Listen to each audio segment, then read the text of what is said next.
Hey guys, what is going on? We're going to be doing something a little bit different here today. We are going to be starting off a potential new series on the channel called This Week in Call of Duty, where we basically discuss everything that happened in this particular week of Call of Duty. Now, we are releasing this on a Friday, which, the week's not over yet, but we're going to be busy this weekend. So we're going to be doing it on Friday. We could end up doing this on the Friday, on the Sunday, whatever really happens. We'll just let this roll and see what happens. But again, as I said, we're going to be talking about all of the news that has come out in Call of Duty for this week, including we've got updates for Warzone, we've got updates for Vanguard, which is very interesting as well. We're going to be including a class setup of the week little segment in this, and we're going to be talking at the end of the video about some extra segments that we could include in this and maybe introduce some viewer class setups and stuff like that. If you do enjoy this and you like this kind of idea, make sure you do hit that subscribe button with those notifications turned on. If this does well and we sort of see a little bit of traction here, we might end up doing this every week, which would be very cool. But starting us off here, we do have some interesting news out of Warzone this week, and there's actually going to be Warzone Mobile. Recently it has come out that Activision and all the Call of Duty studios, your Raven softwares and things like that, they have been looking for more people to sort of be able to get programming and stuff done for a Warzone Mobile Experience, which is very interesting. There are not a lot of details about this just yet, but just know Warzone Mobile is definitely going to be coming very soon. Now, I can already hear some of you typing in the comments and wondering, why are they doing Warzone Mobile? Why would they go into mobile gaming at all?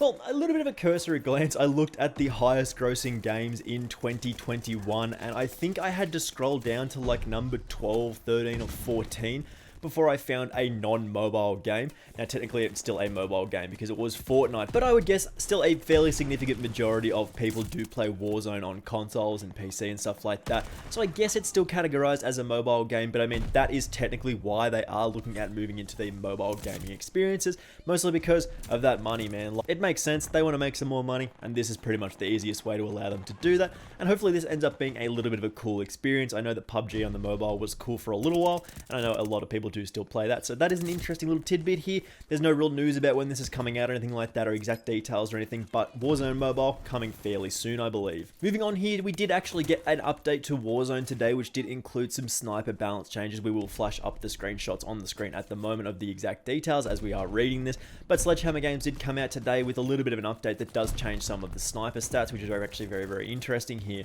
Reading it out here, we do have, given your feedback and our metrics, we recognize that sniper rifles were underperforming across the board. Because of this, we wanted to focus on the strengths and weaknesses of each weapon in this class. Starting off with the Type 99, this is for all the quickscopers out there. This is one of the fast aiming down sight snipers in the game. A faster ADS time and less sway while walking makes it ideal for high risk, high reward sniping, which is very cool. But watch out for return fire, you're fast but you're not invincible. Moving to the 3-line rifle here, this is our middle of the road sniper. As they can tell, this is our most stable sniper. We decrease the flinch recede when taking fire to allow players to maintain accuracy while holding a position. Onto the Kar98K, this is our jack of all trades sniper as well. Although it was already a popular choice, we decreased its aim down sight speed to give it a better chance in close quarters engagements and to offer an alternative to the Type 99. So it's going to be a little bit more effective to snipe up close with the Kar98K, and I'm sure a lot of you already do enjoy that. That's one of the classic guns in Call of Duty history. And as always, we are listening to your feedback and are looking forward to more weapon and future balance changes. Trying out today's sniper rifle changes should be a little bit cool, but this is a fairly good opportunity now that they have buffed and made them a little bit stronger, just to jump in and see exactly what's going on with them.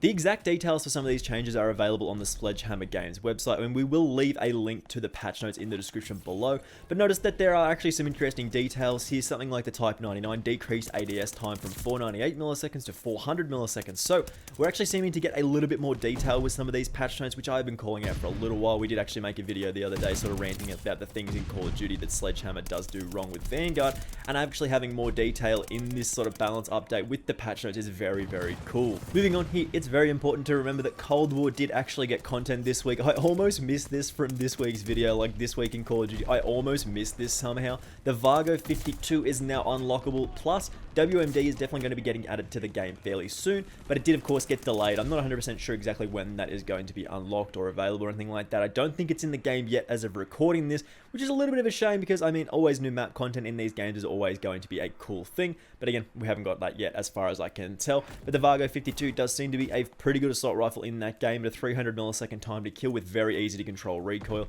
If you are still jumping into Cold War, taking a look at some of that, which we have been recently as well, there's a video on the channel if you do want to go check it out.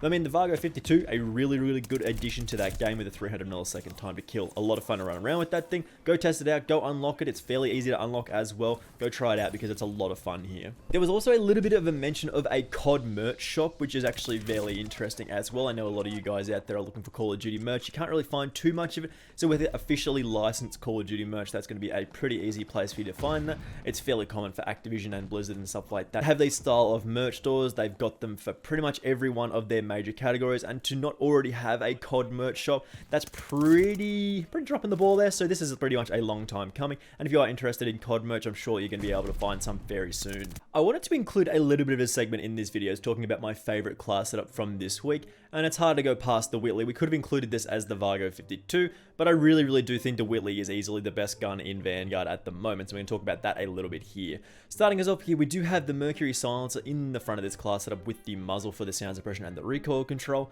We want the 16-inch CGC shrouded barrel to make us a little bit faster when we are talking about our aim down sight speed and our aim walking movement speed, as well as our sprint to fire speed, which for an LMG, these are all stats that do need a boost. You also get a nice amount of fire rate here of about 24%, which is fantastic for our TTK overall. In the G16 2.5x scope, we get a very nice clear medium range optic here. In the stock, we are going for the Gracie EM3. I've tried some of the other stocks and stuff here, like the Gracie EK8, which you think would be good for your aim down sight speed and your accuracy, but a very important piece of this class setup is actually the initial accuracy and recoil that we do get from this particular attachment. So keep this in mind when you are firing this thing. You want to get as many bullets on target as possible, and if you do hit 2 shots, you're getting an easy kill here. Under barrel, we do have the M1941 hand stock for recoil control and accuracy. In the magazine, this is again another very important one here for a .50 BMG 150 round box. We do have bullet velocity, range, ammo capacity, and increase to our damage and bullet penetration. 68 damage per bullet at 531 RPM is a ridiculously fast TTK. Lengthened in the ammo type for more bullet velocity. We do have the leather grip here for increasing our aim down sight speed. We do also have hard scope, which we just want to aim down sight a lot of the time with this thing, meaning we can get a little bit of extra recoil control and accuracy.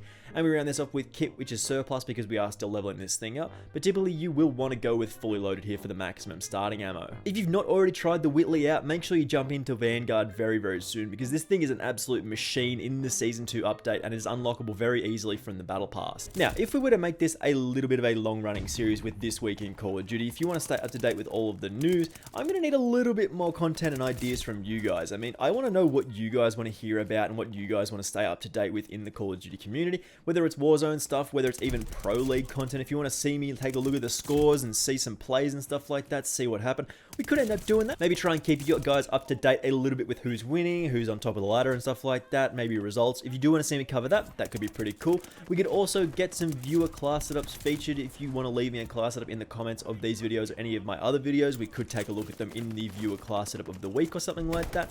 And I mean, if you do have any ideas, make sure you do leave a comment letting me know, because I mean, content like this doesn't just happen on its own. Sometimes it does need a little bit of help, and if you guys have any ideas, make sure you do let me know. And to actually round this off here, we do have a non-Call of Duty piece of news, which I mean, if any of you have been around for the channel for a little while, I mean, you might know that Overwatch used to be a pretty significant part of it. I mean, we used to make pretty consistent Overwatch videos. That was pretty big part of the channel previously. We weren't doing very well when that was happening, but I mean, I used to love Overwatch lots, and it has been recently announced today, I believe, that Overwatch 2 is going to be entering a closed beta very soon.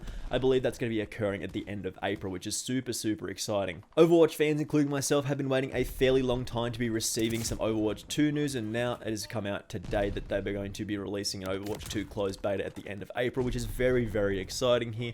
There was a little bit of a blog post and stuff that they did recently. It was on Twitter, it was on YouTube and stuff like that. And if you are interested in Overwatch 2, we could end up making some content on that. But again, this is pretty much a Call of Duty update, so we're not going to go into that too much, but I felt like it was Activision and sort of Activision Blizzard related, so again, we're just going to jump into that a little bit, but not too much, because again, Overwatch 2 is not Call of Duty. But to wrap this up here, that was This Week in Call of Duty here, guys. As I said in the middle of the video, if you do have any ideas for segments that you do want to see, like your Pro League updates, viewer class setups, or anything like that, make sure you do leave a comment letting me know. If you do have a particularly good idea, I might get around to including it in in the show or in the week. If you did enjoy this and it did help you out at all, make sure you do hit that subscribe button with those notifications turned on. It really does let me know that you guys are interested in supporting me and supporting the channel, as well as interested in seeing more of this style of video with keeping up to date with what is going on in the week in Call of Duty. Again, this has been This Week in Call of Duty for the 11th of the 3rd in 2022. Again, thanks for watching this one. Hopefully I will see you in the next one. Bye!